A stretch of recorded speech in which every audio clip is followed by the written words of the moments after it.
ജനാധിപത്യ മഹിളാ അസോസിയേഷൻ കൊല്ലം നഗരത്തിൽ പ്രതിഷേധ പ്രകടനം നടത്തി. കൊല്ലം ഏരിയ കമ്മിറ്റിയുടെ നേതൃത്വത്തിലായിരുന്നു പ്രകടനം.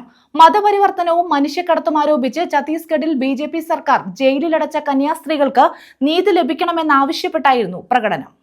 ചിന്നക്കട റെസ്റ്റ് ഹൌസിന് മുന്നിൽ നിന്നുമാണ് ജനാധിപത്യ മഹിളാ അസോസിയേഷന്റെ നേതൃത്വത്തിൽ പ്രതിഷേധ പ്രകടനം ആരംഭിച്ചത്.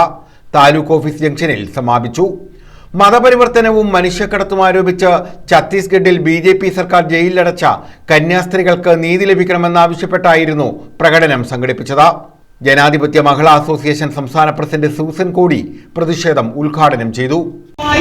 കാലങ്ങളെടുത്തുകൊണ്ട് ലോകത്ത് പല രാജ്യങ്ങളിൽ നടന്ന സംഭവങ്ങളുടെ പശ്ചാത്തലത്തിൽ നമ്മുടെ രാജ്യത്ത് അധികാരത്തിലുള്ള മോഡിയും നമ്മുടെ രാജ്യം നടപ്പാക്കാൻ ഉദ്ദേശിക്കുന്നത് വിജ്ഞാനധാരയിൽ പറയുന്ന ഈ രാജ്യത്തിന്റെ ജനാധിപത്യ മതനിരപേക്ഷ സ്വഭാവത്തിന് 3 ശത്രുക്കൾ ഈ രാജ്യത്തിനകത്തുണ്ട് എന്ന് പറയുന്നതിൽ കാണാം. അതിലൊന്ന് മുസ്ലിം, 2 ക്രിസ്ത്യൻ, 3 കമ്മ്യൂണിസ്റ്റുകാർ. അവർ 3 ഈ രാജ്യത്തിന്റെ ആഭ്യന്തര ശത്രുക്കളാണ് എന്ന് പറയുന്ന നിലയിലേക്ക് ഈ രാജ്യത്തിന്റെ ഭരണാധികാരികൾ എത്തിയിരിക്കുന്നതാണ്. അത് അംഗീകരിച്ചിട്ട് നമുക്കാവില്ല. നമ്മൾ ഈ രാജ്യത്ത് ജനിച്ചു വിടുന്നവരാണ്. നമ്മൾ ഈ രാജ്യത്ത് നമ്മൾ ഓരോരുത്തരും വ്യത്യസ്ത മതങ്ങളിൽ വിശ്വസിക്കുന്നവരാണ്. ആ വ്യത്യസ്ത മതങ്ങൾ വിശ്വസിക്കുന്നവർക്ക് അതിൽ ജീവിക്കാനും വിശ്വാസങ്ങൾക്കനുസരിച്ച് ജീവിക്കാൻ സാഹചര്യം ഇന്ത്യയിലുണ്ട്. ആ സാഹചര്യങ്ങൾക്കനുസരിച്ച് ജീവിക്കാൻ കഴിയുന്ന സാധ്യത നമ്മുടെ സമൂഹത്തിലുണ്ട്.